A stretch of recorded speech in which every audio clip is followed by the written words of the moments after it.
हम स्वाध्याय कर रहे हैं the untold story of Sita का। ये किताब देना मेरियम द्वारा लिखी गई है। देना मेरियम क्रिया योग प्रैक्टिस कर रही हैं बहुत वर्षों से। और अपने योग साधना के दौरान उन्हें अपने कुछ पूर्व जन्म याद आए, और जिसके जो उन्होंने देखा अपने विजन्स में, और वो इस किताब के रूप में हमारे सामने उन्होंने रखा है। उनका कनेक्शन माता सीता और श्री राम से बहुत जन्मों से है, और बचपन से ही इस जन्म में भी अ, वो वो कनेक्शन फील कर पा रही थी। योगानंद जी उनके गुरु हैं, और इस किताब के माध्यम से हम उनका एक जन्म, जिसमें वो मीनाक्षी के रूप में आई थी, और मिथिला में वो माता सीता की सेविका के रूप में वहां पे उन्हें अपॉइंट किया था। तो वहां पे क्या चल रहा है, कैसे सब माता का जन्म, उनका बचपन, और बहुत सारी इंटरेस्टिंग कहानियां जो हमने देखी। जैसे जैसे माँ बढ़ रही थी अपने आगे के जीवन काल में।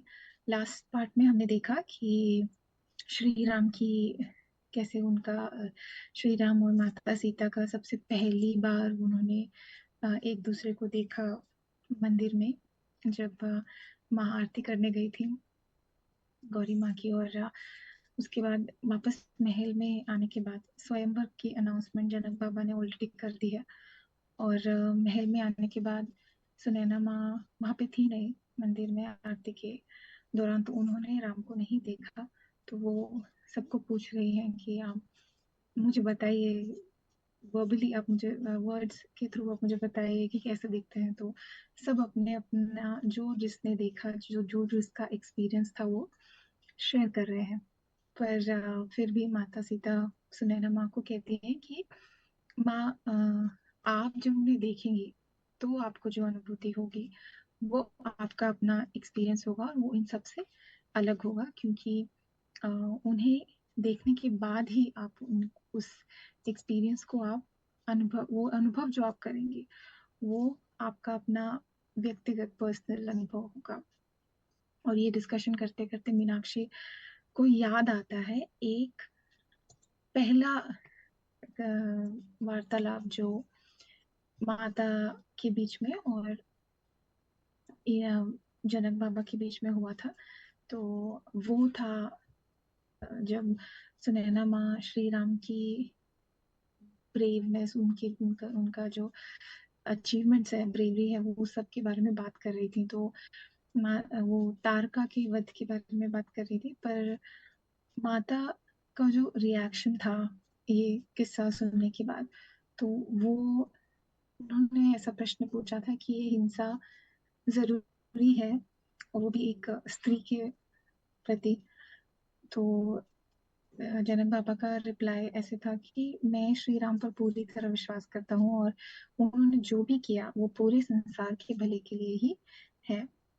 फिर उन्होंने जनक बाबा ने देखा कि माता पूरी तरह से इससे सहमत नहीं है, इस उत्तर से। और उन्होंने फिर अहिल्या माँ की कहानी शुरू कर दी। उन्होंने कहा गौतम महर्षि ने अहिल्या माँ को जो श्राप दिया था, उसकी वजह से कोई भी ऋषि, कोई भी मनुष्य उस उनके पास जाने से डरता था, लेकिन श्री राम ने वो ना सिर्फ उनके पास गए बल्कि उन्हें उस श्राप से मुक्त भी किया। तो कितनी करुणा है श्री राम में, और कितनी ताकत है उनमें कि वो एक ऋषि के श्राप को भी रिवर्स कर सकते हैं, उल्टा कर सकते हैं। तो ये कुछ कहानियां थी जो श्री राम के बारे में माता, सब लोग बातें कर रहे थे, सुनैना माँ, जनक बाबा, और माता इन सबको सुन रही थी। लेकिन फिर भी जनक बाबा ने ऐसा कहा कि हम देख रहे हैं कि कैसे ये ऋषियों के श्राप की वजह से कितने इनोसेंट लोग, भोले भाले लोगों, उनकी गलती नहीं होते हुए भी उन्हें सजा भुगतनी पड़ती है। और ये तो फिर अहिल्या माँ थी जो इतनी बड़ी ऋषि हैं। तो वो बोल रहे थे इसीलिए मैं ये जो पंचायत, विलेज काउंसिल्स करके यहाँ पे इस किताब में लिखा है, ये स्थापित करने की कोशिश कर रहा हूँ, लोगों को जल्दी से जल्दी समझाने की, उनको खुद अपने प्रॉब्लम्स को सॉल्व करने की, अपने प्रॉब्लम्स का सोल्यूशन ढूंढने के लिए मैं तैयार करने की कोशिश कर रहा हूँ। आगे मीनाक्षी कह रही हैं कि जो महादेव का धनुष है वो पता नहीं कितने जनरेशन से मिथिला में है, और ये वैसे के वैसे पड़ा है, जिस जगह पे था पहले शुरू से उसी जगह पे है। और ये हमारे इतिहास का, मिथिला के इतिहास का एक बहुत इम्पोर्टेंट हिस्सा है। सारे राज्य में सबको पता था कि परशुराम ने खुद जनक बाबा को ये धनुष दिया है। परशुराम जो भगवान विष्णु के 6th अवतार थे, और उनका कार्य समाप्त हो जाने के बाद जो था ऐसे क्षत्रियों का वध करना जो अपनी पावर्स का गलत इस्तेमाल कर रहे थे, वो अपना काम खत्म होने के बाद परशुराम आए और उन्होंने ये धनुष मिथिला को दिया, क्योंकि परशुराम को ये पूरा विश्वास था कि यही एक ऐसा राज्य है जो इस धनुष की पावर का गलत इस्तेमाल नहीं करेगा, जो कभी अपने आस पड़ोस के राज्यों को तकलीफ नहीं देंगे, लड़ाई नहीं करेंगे, अपने धर्म का पालन करेंगे, और अपनी फोर्सेस क्रिएट करके, आर्म फोर्सेस क्रिएट करके किसी भी राज्य को परेशान नहीं करेंगे। तो हाँ, ये ज्यादा पावर के पीछे नहीं भागेंगे, और यहाँ पे जो रूल करेंगे मिथिला को, वो बहुत ही ज्यादा ज्ञानी लीडर्स होंगे, ज्ञानी राजा होंगे। तो और जनक बाबा को मेडिटेशन के दौरान ऐसा मैसेज मिला था कि जो भी इससे उठा सकता है और इस पर प्रत्यंचा चढ़ा सकता है, वही सीता के लिए उपयुक्त वर है।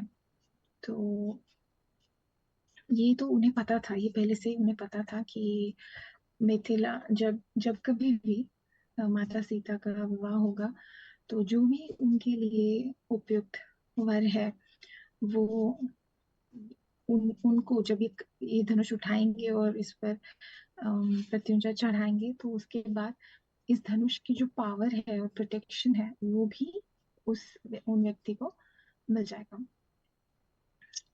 तो और उसके बाद धीरे धीरे करके मिथिला का जो राज्य है वो धीरे धीरे करके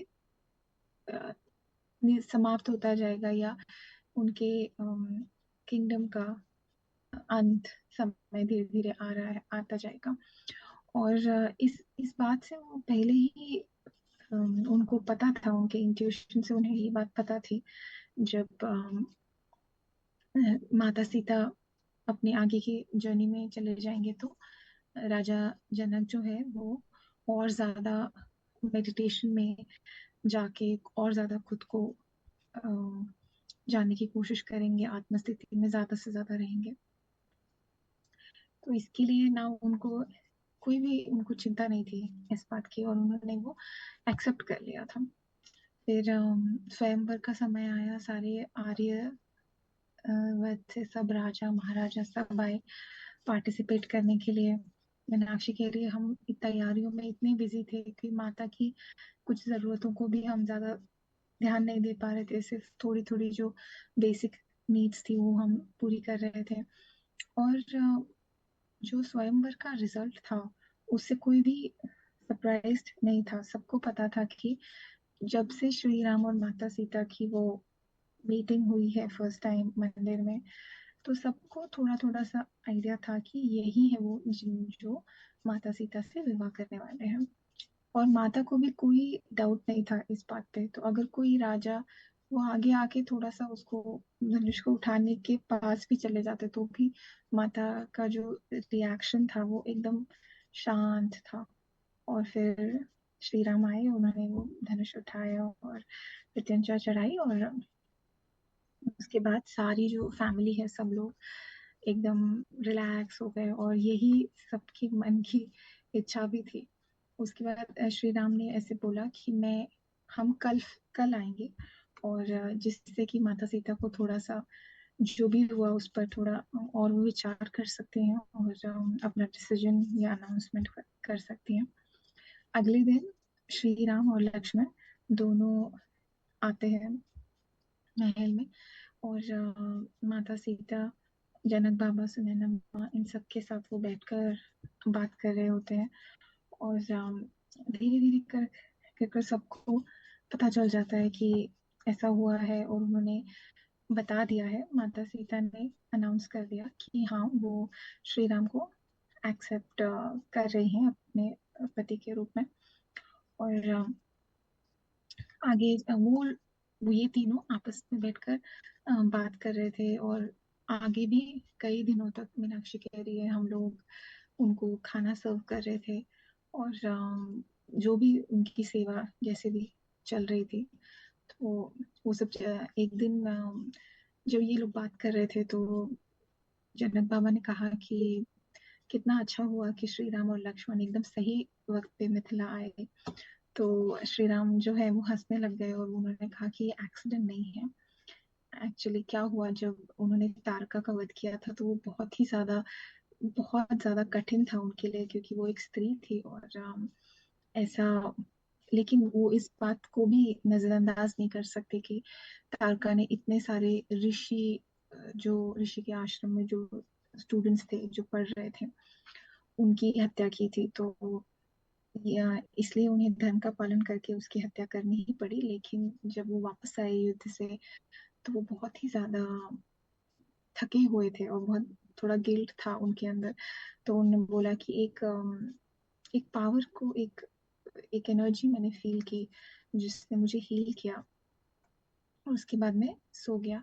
उसके बाद जब मैं अगले दिन मिथिला आया, और हम अपने घोड़ों को पानी पिलाने के लिए खेतों में थे, और मैंने फर्स्ट टाइम माता सीता को देखा, और वो अ, धरती माँ से मिट्टी उठा के उसको थैंक यू बोल रही थी, उनको ऐसे किस कर रही थी हाथ में लेके मिट्टी को। तो तब मुझे वही फीलिंग फिर से आई कि ये वही एनर्जी है जो मैंने उस रात को युद्ध के बाद फील किया था। उसके बाद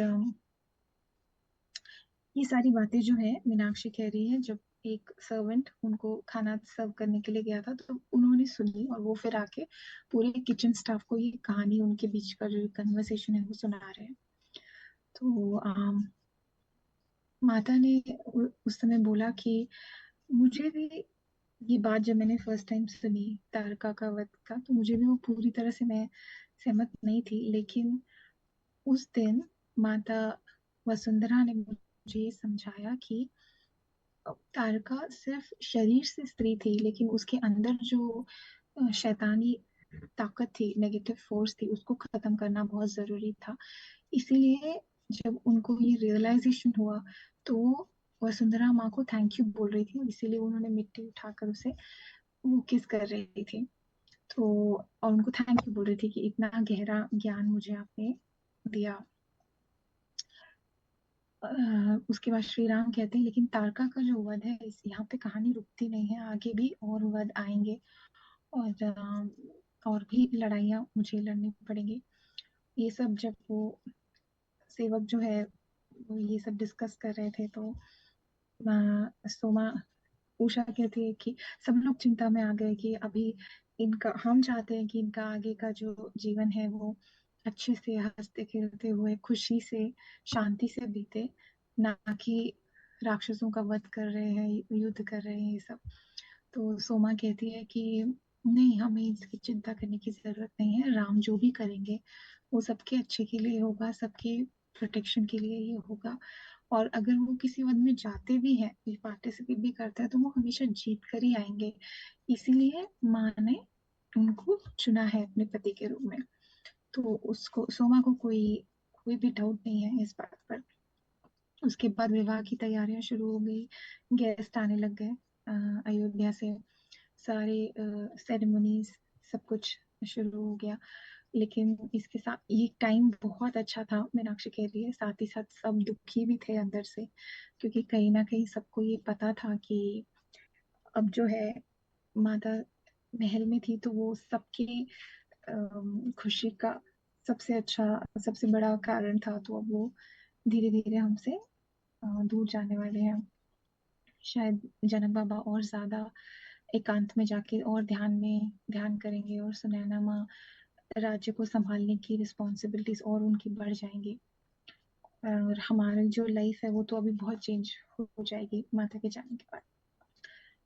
शादी के बाद मीनाक्षी कह रही है, जनक बाबा ने जैसे श्री राम को प्रॉमिस किया था, उन्होंने सारी बेसिक चीजें जो एक नेचर से जुड़ी हुई, या जो भी एक्सपीरियंसेस, जो भी ज्ञान उनको था फार्मिंग के बारे में, सब कुछ कैसे अर्थ को कैसे संभालना है, मिट्टी मिट्टी को कैसे पहचानना है, सब कुछ वो धीरे धीरे अपना सारा ज्ञान श्री राम को वो देने लग गए। और माता सीता भी जितना भी उन्होंने सीखा था सब कुछ उनके सब तीनों मिलकर डिस्कस करते थे।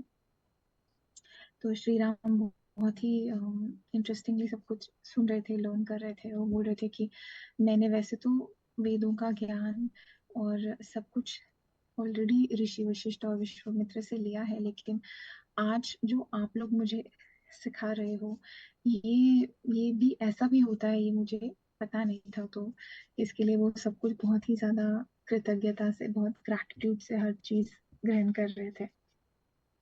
उसके बाद जनक बाबा ने फ्यूचर के कुछ विजन्स जो उनको दिखे वो भी श्री राम को बताया। उन्होंने बताया कि अभी मिथिला की जो पावर है वो थोड़ी थोड़ी कम हो जाएगी, और कोसला किंगडम मतलब अ, रघुवंश जो है वो बहुत ज्यादा एक्सपैंड होगा। तो इसीलिए आपका जो आप दोनों का जो विवाह है वो पावर और नॉलेज, शक्ति और ज्ञान, इसका मिलन है। और इससे जो आगे आने वाला आर्य व्रत का जो आगे आने वाला फ्यूचर है, उससे मानवों को बहुत प्रेरणा मिलेगी, बहुत ज्यादा वो आगे ह्यूमन साइकिल जो है वो बहुत आगे एडवांस होगा। लेकिन इसके साथ साथ बाबा कह रहे हैं कि मुझे ये भी पता है कि स्पिरिचुअल नॉलेज कहीं ना कहीं गुम हो जाएगा इस प्रक्रिया में। मटेरियल डेवलपमेंट होगी, लेकिन स्पिरिचुअल नॉलेज कहीं ना कहीं दब जाएगा। तो मेरी पूरी कोशिश है कि मैं इस नॉलेज को सेव करके रखूं, ताकि आगे आने वाले समय में मानवों को, जब वो बहुत ही ज्यादा डार्क टाइम से, अंधकार से जाएंगे, तो उन्हें इस नॉलेज की जरूरत पड़ेगी, तो उन्हें जब वो एक्सेस करने की कोशिश करें तो उन्हें वो मिले। बाबा कहते हैं कि मैंने तो सीता को बहुत अच्छे से, जितना मुझसे हो सकता है मैंने ट्रेन किया है, और हमेशा मैं उसे अलग अलग आश्रमों में ऋषियों से मिलने के लिए, ज्ञान लेने के लिए, तो सब कुछ जितना भी मैंने उसे, जितना मैं कर सकता था उसके लिए इतना सब किया है। तो मुझे विश्वास है कि अभी आप दोनों को मिलके इसे आगे बढ़ाना है। फिर एक दिन शाम का उनका खाना सब देने के बाद अ, जनक बाबा ऐसे ही ज्ञान दे रहे थे राम को, और सोमा वहां पे थी। उसने कुछ दे उसने कुछ सुना, और फिर वो किचन में आई तो सब लोग, वो एकदम थोड़ी सी एकदम शांत हो गई थी, मीनाक्षी कह रही है। पर एक सेवक जो है उन्होंने पूछा कि आपने और भी कुछ सुना इन इन लोगों के बीच में? तो पहले तो सोमा बोलती है नहीं, पर फिर बाद में बोलती है कि अगर हम तक कुछ कुछ बात पहुंचानी है अ, इन सबको, माँ जनक बाबा को, माता सीताराम जी को, तो वो हमारी कानों तक पहुंच ही जाता है कैसे भी करके। और अगर हम कोई बात हम तक नहीं पहुंचनी है तो जनक बाबा ऐसा ये कंट्रोल कर सकते हैं कि वो हम तक ना ही पहुंचे। पर सुमा फिर शुरू करती है बोलने के लिए जो उसने सुना, और उन्होंने बोला कि वो श्री राम को ऐसे बोल रहे थे कि राम, एक राजा जो होता है वो रूल नहीं करता लोगों पे, वो लोगों का सेवक होता है। तो कितने भी लोग हो आपके राज्य में, जैसे मिथिला में मैं सारी फैमिलीज को पर्सनली जानता हूँ। सबकी फैमिली में क्या दुख है, क्या अच्छी बात है, सब कुछ मुझे पता है। और मैं समय समय पर जितना भी मुझसे पॉसिबल होता था उतना मैं जाके उनसे मिलता था। तो वही मैं आपको भी बोलूंगा, जिस प्रकार इससे कोई फर्क नहीं पड़ता कि आपका राज्य कितना बड़ा है, कितने सारे लोग हैं उसमें, पर जितना हो सके आप पर्सनली कनेक्शन बनाए रखिए अपने राज्य के लोगों के साथ। जैसे महादेव को हमारे हर थॉट का, हमारे हर इच्छा का ज्ञान होता है, वैसे ही एक राजा को भी अपने राज्य में क्या चल रहा है, किसे क्या चाहिए, क्या सब कुछ आपको देखना पड़ेगा। सीता तो आपके साथ है ही, मैं भी हमेशा सीता को अपने साथ ले जाता था जब भी मैं अपने राज्य में लोगों से मिलने जाता था। और हम सब एक एक फैमिली को जानते हैं हमारे राज्य में।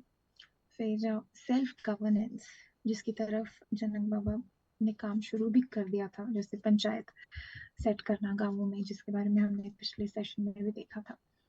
सेल्फ गवर्नेंस जो है वो लाना बहुत जरूरी है, क्योंकि अभी के जो रूलर्स हैं, अभी के जो लीडर्स हैं, वो अपने हित में सोचते हैं, लोगों की नहीं। तो इसीलिए लोगों को ये ज्ञान देना बहुत आवश्यक है। तो राम बोलते हैं कि अगर अपने माइंड को भी हम कंट्रोल नहीं कर सकते तो हम गाँव को कैसे कंट्रोल करेंगे। लोग जो हम सेल्फ गवर्नेंस की आप बात कर रहे हैं, तो वो कैसे करेंगे। तो इसीलिए जनक बाबा कहते हैं कि ये जो काम है ये हमारे ऋषियों का है, उन्हें लोगों को अपने दिमाग पर, माइंड पर कंट्रोल करना कैसे करना है वो सिखाने की जिम्मेदारी ऋषियों की है। और फिर ये होने के बाद वो अपनी अपनी कम्युनिटीज को, अपने अपने गांवों को अपने आप गवर्न करना, रूल करना शुरू कर देंगे। ये होने में थोड़ी दिक्कत होगी, थोड़ा प्रॉब्लम आएगा, अभी भी लोग इसे पूरी तरह से एक्सेप्ट नहीं कर रहे हैं, लेकिन हमने एटलीस्ट पंचायत और या विलेज काउंसिल्स ये सेट करना तो शुरू कर दिया है। आगे जनक बाबा कहते हैं मेरा तो काम अभी खत्म होने वाला है और आपका शुरू होने वाला है। सीता के यहाँ से जाने के बाद मैं और ज्यादा ध्यान की साधना में रहूंगा, लेकिन आपको जो है धर्म की स्थापना करनी है आगे आने वाली मानव जाति के लिए, जिससे कि लोग और ज्यादा प्रकाश की तरफ बढ़े और अंधकार से दूर दूर रहें। तो एक टाइम अभी जो आने वाला है वो ऐसा है कि राजाओं पे डिपेंड नहीं रहने वाले लोग, राज्य भी शायद नहीं रहेंगे। हम सबको अपनी जिम्मेदारी खुद उठानी पड़ेगी और सब इस खुद को गवर्न करने का, या खुद को सही क्या है गलत क्या है, सब कुछ हमारे ऊपर ही, हमारे डिसीजंस पे, हमारी रिस्पॉन्सिबिलिटीज पे डिपेंड करेगा। आगे जाके जो काल आने वाला है उसके बारे में जनक बाबा कह रहे हैं। फिर जनक बाबा कह रहे हैं कि तुम्हें उस आने वाले, आप दोनों को आगे आने वाले समय की नींव, धर्म की नींव रखनी है। मिथिला तो छोटा राज्य है, लेकिन अयोध्या बहुत बहुत बड़ा राज्य है। तो इसीलिए सीता और आप दोनों साथ में आए हैं। और यही शायद माता सीता के जन्म के पीछे का कारण भी यही था, मिथिला में जन्म लेने का, जिससे कि वो सारा जो ये ज्ञान हमने उनको दिया है वो लेकर वो आप तक पहुंचा सके, और आप अयोध्या तक, जिससे कि हम मानवों को और ज्यादा जागृत, अवेयर कर सके। आगे बाद में फिर उनका उनका ये कन्वर्सेशन ऐसे चल रहा होता है। आगे हम देखेंगे कि क्या आगे और क्या क्या उनके बीच में कन्वर्सेशन होता है, और क्या ज्ञान जनक बाबा श्री राम और माता सीता को देते हैं मीनाक्षी के थ्रू, और ये सारे जो स्टाफ आपस में डिस्कस कर रहे हैं उनके माध्यम से। आज हम यहाँ रुकते हैं।